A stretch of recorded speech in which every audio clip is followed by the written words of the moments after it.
Let me introduce myself. My name is Brian Thompson. I'm a service technician, engineer. I collect, as you can see, vintage electronics and make them work.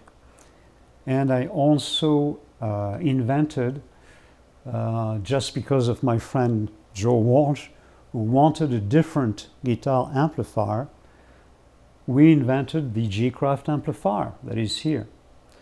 It started about 20 years ago, over 20 years ago, and I'm sitting in a restaurant in Westlake Village, California, with Joe Walsh, and we're eating and talking about a common interest that we have, I would say a common passion, that is vintage electronics.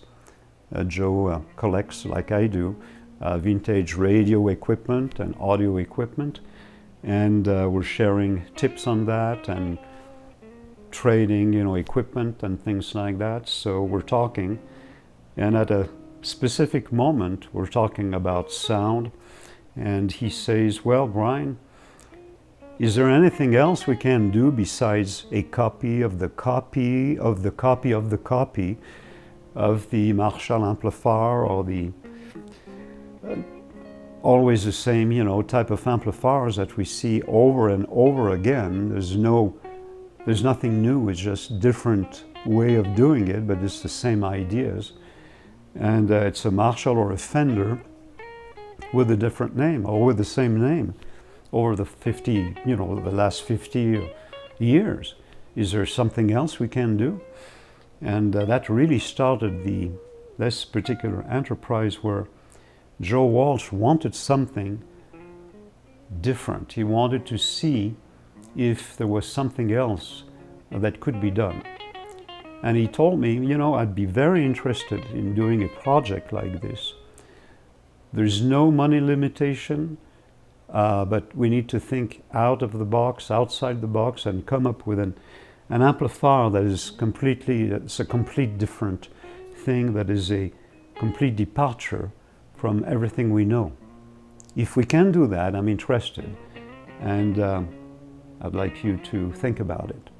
So I went to work, and at the time I was working at TC Electronic in Westlake Village, and I was lucky enough to know a number of extremely interesting and good engineers. One of them was John Peterson from Leadcraft.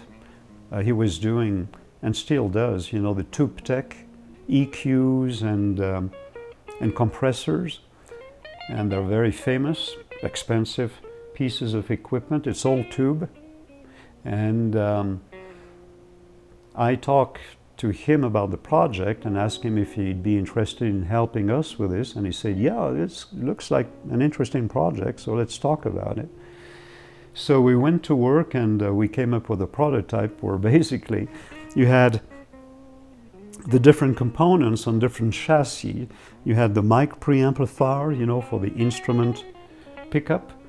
Then on a separate chassis there was a three-way compressor that actually John realized on a board, and so we had that. Then there was the output stage, and then there was a power supply, so it was kind of a crude type of equipment with all wires and everything. And once it was working, the major job was to tune it. That was really interesting, because Joe has an extremely precise ear, and he wants to hear some things that I can't hear myself, but he can. And so we got together for weeks after week after weeks, and he would play the guitar different, always different guitars, because he has a huge collection of those, and he would play a certain number there, and I would tune the settings of the mic preamp, of the compressor, and do all the different tunings until he found the sound that he liked. And that happened probably 3 or 4 months into the project, going there every Monday or Tuesday, I don't remember, but I was commuting to go at his place to do that, because he had all the guitars and everything on site. And after 3 months of doing that, at one point he was playing his Gretsch guitar, I remember, and he said, "Stop, this is it, don't touch it anymore, that's it, I like it where it is, there's nothing else we can do." So I said, okay. So I didn't touch anything, I sent the piece back to John Peterson over there in Denmark. He measured all the values and came up with a very simplified version where only you have the settings for the EQ and then the compressor, and everything else is set in stone as per Joe's recommendations in testing. So that was the first phase of that. After that came the phase of realization of the amplifier as you can see it today, and making sure that it was working properly, coming up with the aesthetics of the thing. And then after probably 8 to 10 months into the project, we had a working unit that was a pre-production unit. This is number 1. This unit belongs to Joe. And the final tuning was made on this particular unit. Early into the project, I also was very lucky to be in contact with Ted Weber from Weber Speakers. And at the time, Ted Weber was working on various projects, and I told him that I wanted a very special speaker. It needed to be a 15-inch speaker, fairly large, and it needed to be a high impedance speaker, 150 ohms. That is 150 ohms. And I'd asked him if he could do it for me. And he said, "No, Brian, I can't do that because it's not going to work." And he said, "Well, Ted, I really need you to think about it." And he says, "Well, there's going to be a lot of wire, on this coil, and it's going to be a problem because why would you like to do 150 ohms?"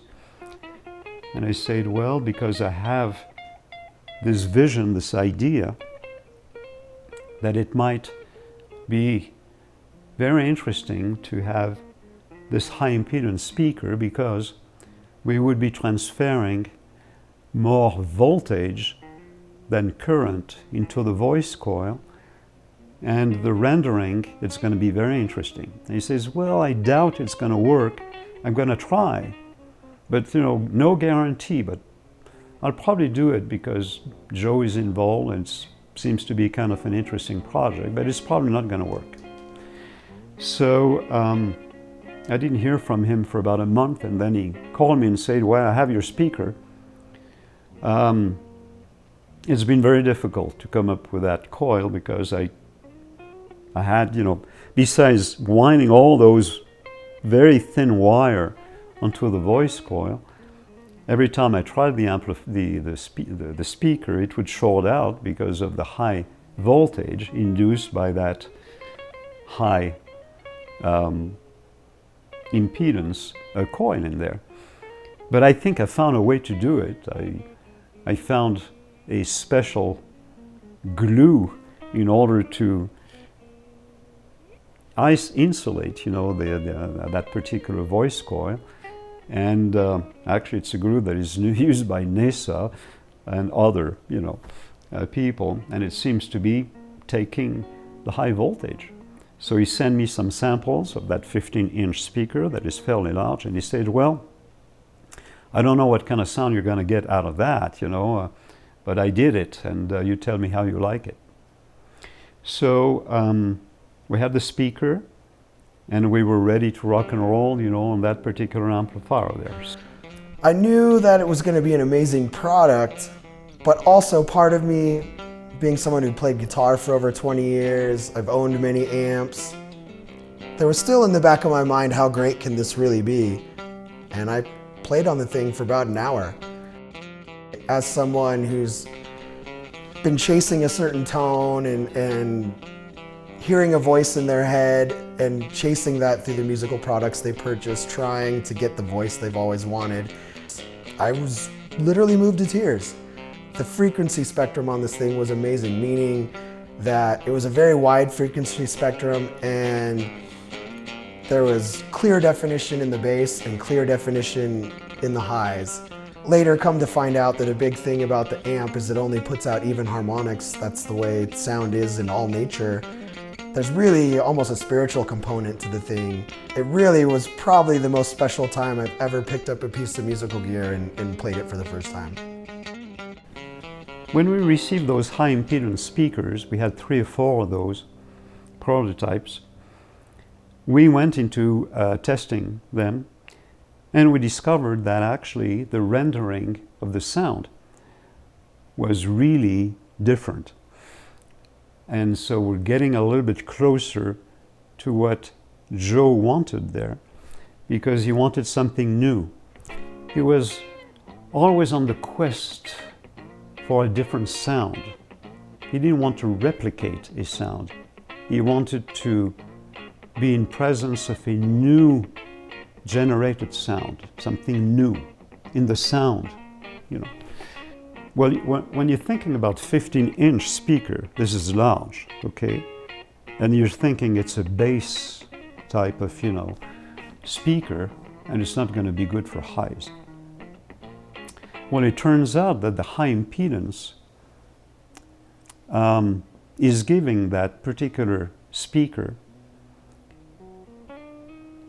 the capability to reproduce low frequencies, certainly, which, you know, is normal, but also have a rendering in the mid-range and the high range especially that was really special and very good, as a matter of fact, because of the transfer of that voltage rather than current into the voice coil, and also the fact that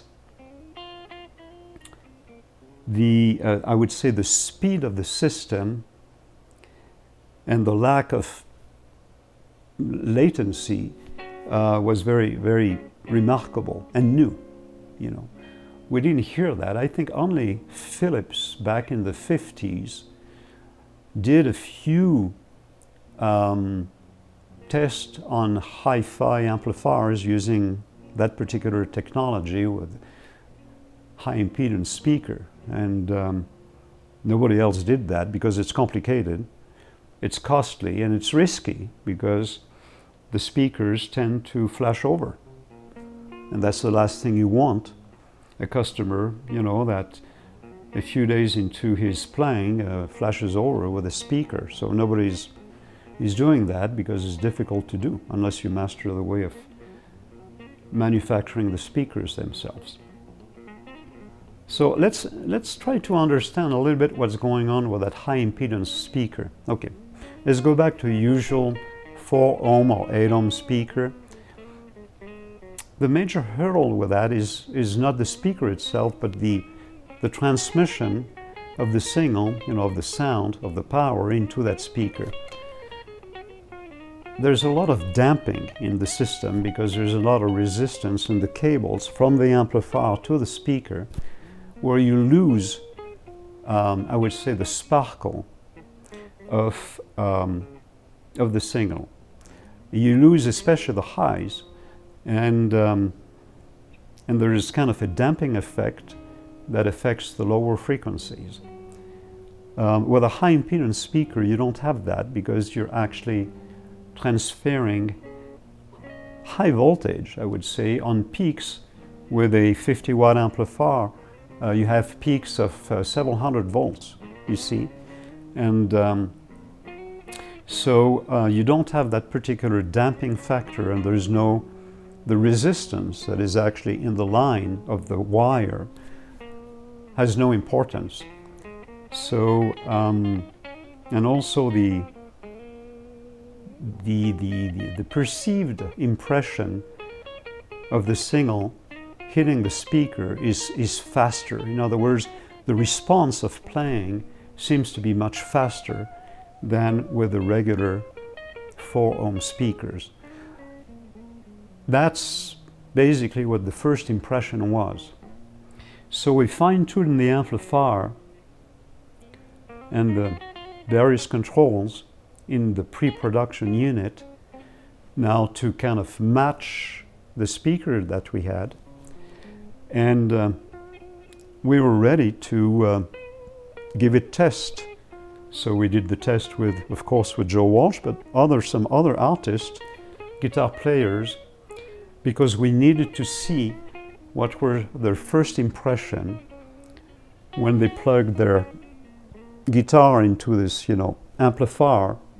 They were all surprised by what they heard. They heard a lot of sparkle from this amplifier and from the speaker, especially. For a 15-inch, it was a full spectrum speaker, and that's the